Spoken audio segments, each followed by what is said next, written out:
you doing? It's Colin Daniel here from riffninja.com. I'm here to share a little bit of my new beginner's course, the Definitive Beginner's Guide to the Acoustic Guitar. And if you want more information on that, you can find it at riffninja.com. These next three chords I'm going to teach you is G, C, and D. Most important chords you'll ever learn, really. They're some of the greatest sounding chords on the guitar are G, C, and D. Hundreds and hundreds of hit songs have been written with these chords. You can be a hit songwriter too if you know these chords really well. So I'm going to give you some that maybe aren't as standard, but I think they sound really good. I'll give you a couple of options. How's that? And if you're a total raw beginner and you're absolutely green and you've never played a chord before in your life, the idea with a chord is that to get all the strings that are included in the chord clear, so you can pick through them. I'm using a pick. You could use your thumb. You know, that's kind of up to you where you go from that. I'll finger pick them too, but the main thing is that when you go through the single strings in a chord, that they all sound clear together. So that's one of the goals for getting these chords down, because if you slop through the chords and you don't play them very good, no matter what you play, it's not going to sound good. You've got to get the strings that you're pressing down clear and the ones that you're not pressing down that are included in the chord too. So the first chord we're going to start with is a G major. I'm sure you've seen a G major like this. You can play it this way if you want. Here, I'll give you two options. My favorite is the one that I'm using, but here, let's go for it. Now, on your right hand, if the hand's facing you, palm out, right? My first finger is this one here. Second, you know, that's the bad finger. Third, fourth finger, right, to the pinky. Pinky's the fourth finger. That's on your left hand. If you're a left-handed player, it'll be on your right hand that you fret, right? And it'll just be the reverse. First finger is the big finger, right? Second finger is the bad boy. Third finger. And pinky. Fourth finger. Just in case you got a lefty out here that's scratching his head. You are a mirror image as a lefty. Okay, now what are we going to do with this thing?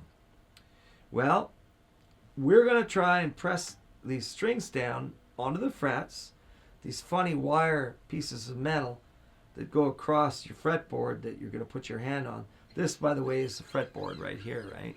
You know, with my fancy inlay there, they call it the Vinyl Life inlay. That's where the fretboard is. They call it a fretboard because these metal things here are the frets. You're going to play behind these frets with each finger. You're going to start with the first finger on your left hand, and it's going to go down on the 1, 2, 3, 4, 5, 6 string. That's the thickest string. And that's going to be 1. So 1, 2, 3, from thinnest to thickest, sorry. 1, 2, 3, 4, 5, 6. Your first finger is going to go down on the fifth string. 1, 2, 3, 4, fifth string, right here. One from the lowest string, and you're going to use your first finger on the second fret. That's first fret is behind that first metal piece of wire, and there's the second piece of metal wire, and that would be your second fret. So that's 1, that's 2. 2 frets up, fifth string. 1, 2, 3, 4, 5. Okay, now the trick is to first kind of get the pattern down. The next finger is the bad boy. The bad boy, your second finger, is going to go on the sixth string. If this is your fifth string here, then sixth string is going to be right above it. So there's your sixth string, and it's third fret. 1, 2, 3, third fret. Okay? And last but not least, for the easiest G chord, that's a G major, not just a G. They call it a G, but technically it's a G major. Your third finger is to go way across to the first string. That's the highest string, and it's third fret. 1, 2, 3, right there, third fret. Can you see that?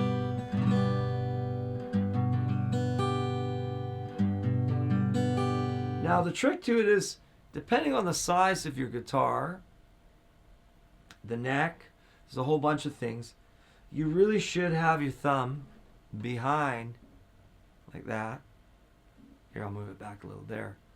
You really should have your thumb behind the fretboard, centered with this hand position here. And your fingers should come in a nice, even arc so that that first joint of your finger, and the reason why I say that is because as you pick through, some of the biggest problems a beginner has with the chords is that as you pick through each string, because when you're practicing these chords, you want to pick through each single string and get them all clear, because the chord doesn't sound good if only the strings that you're not pressing down are sounding right, and you've got to get them clear. So thumb position is important. If your thumb's wrapped around too much and you got a small hand, you'll have a difficulty with it. I've got a big hand and this is a narrow neck.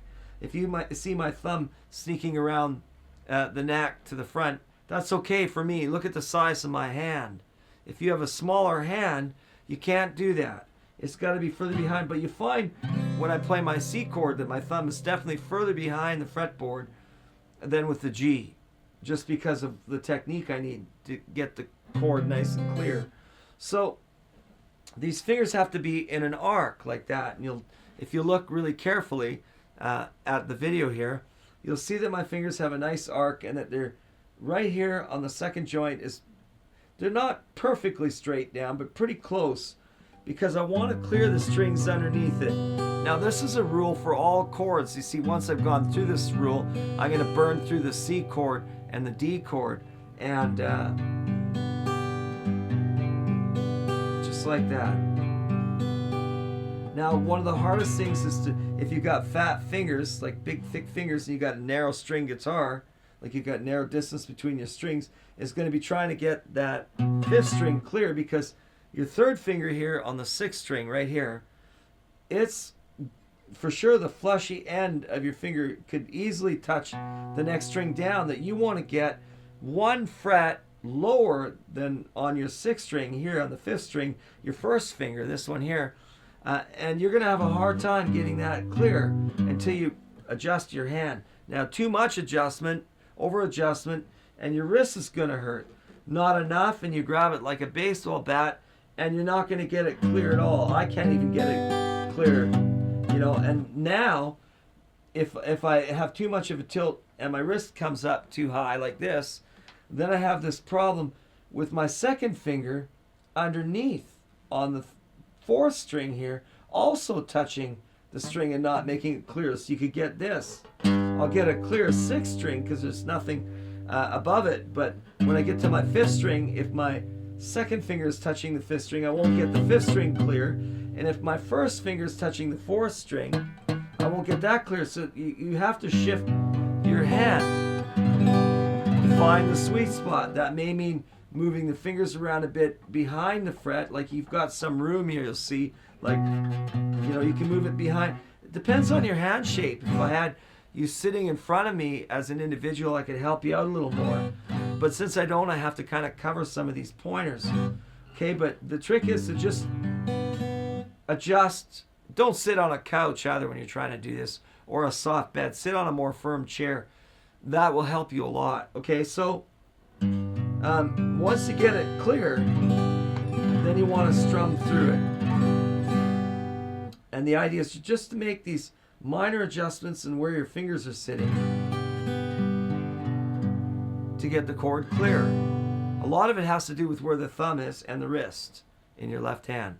You know, over exaggeration. Don't lean your elbow up against your leg like this. Don't hunch over. It'll be harder to get the chord. Keep the neck of your guitar up a little bit, or at least parallel with, like, the neck of this guitar parallel with the floor. Okay, that'll help you a lot. Depends on your body stature, how long your arms are, like I said, I've got a fairly big palm and fairly long fingers, not as long as some of the guitar players I've seen. I'm pretty envious of that. They say longer fingers are better in some ways and not so good in others. Like if you were playing a speed riff, you say long fingers aren't as good. I don't know about that. Whatever, right? You got to make do with what you got.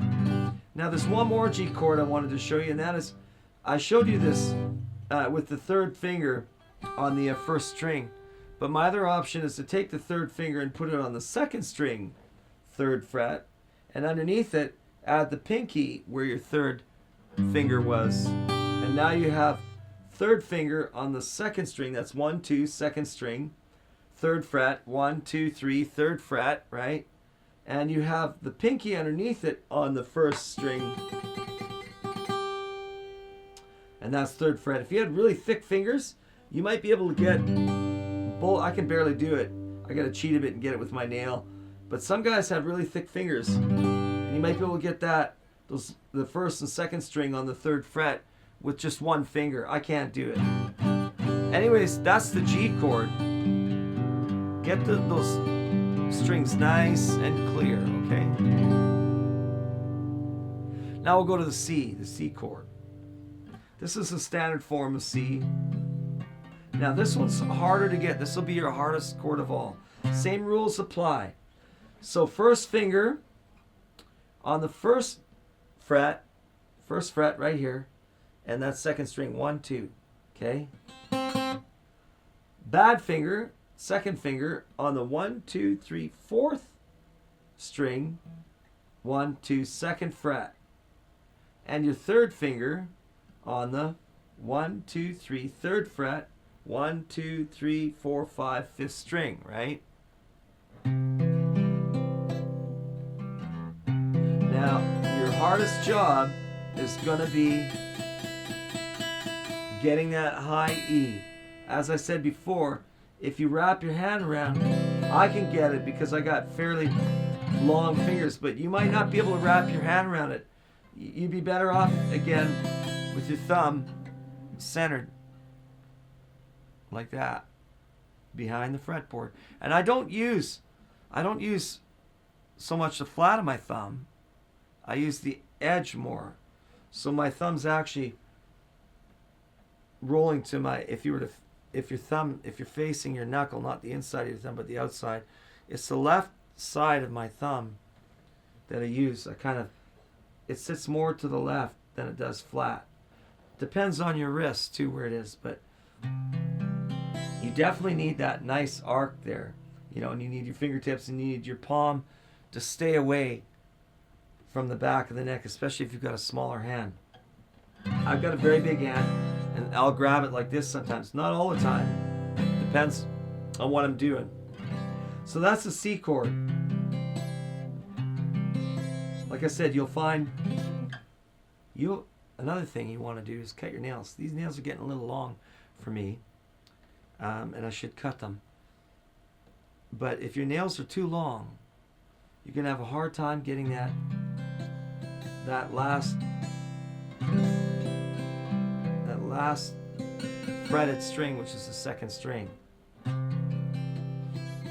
You'll have a hard time clearing it for sure.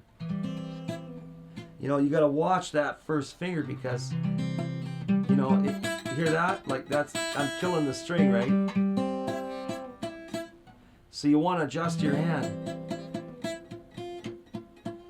See, now my first finger, when it's doing that, is actually touching the first string, and I don't want it to do that. There, now we go. So you got to work on that. That's the secret. Okay? Last but not least, the good old D chord. Now this chord, by the way, when you're strumming the C chord, if you're strumming it, once you get these chords, you want to start strumming, changing chords.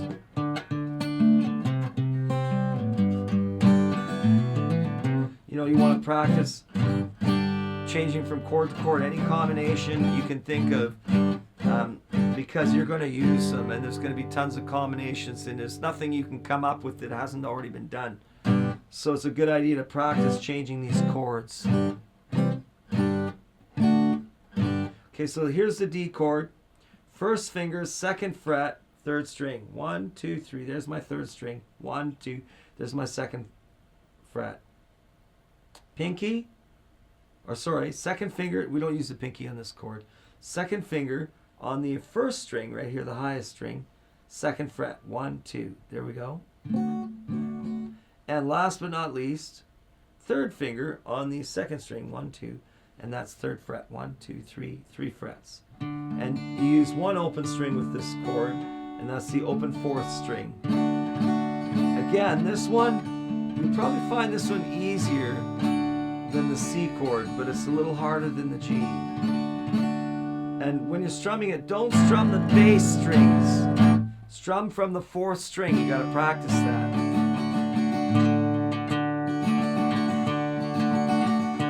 There's your C chord. From the C chord, one of the big problems with the C chord is, you know, my students strum that low E in there, and that's no good either, because it gets really, really, really woofy and bassy. You don't want to do that. You want to stay away from that string.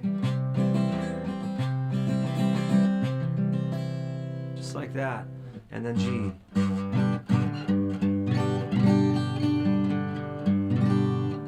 And then practice changing back and forth.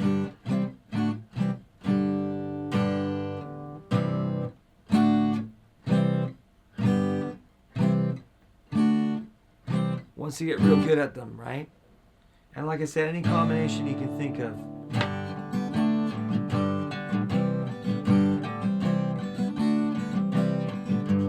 You won't come up with anything new. Trust me, they've all been used. All right. If you like what you learned today and you want to find out more, go to riffninja.com/beginner. If not, good luck and good playing. See you later.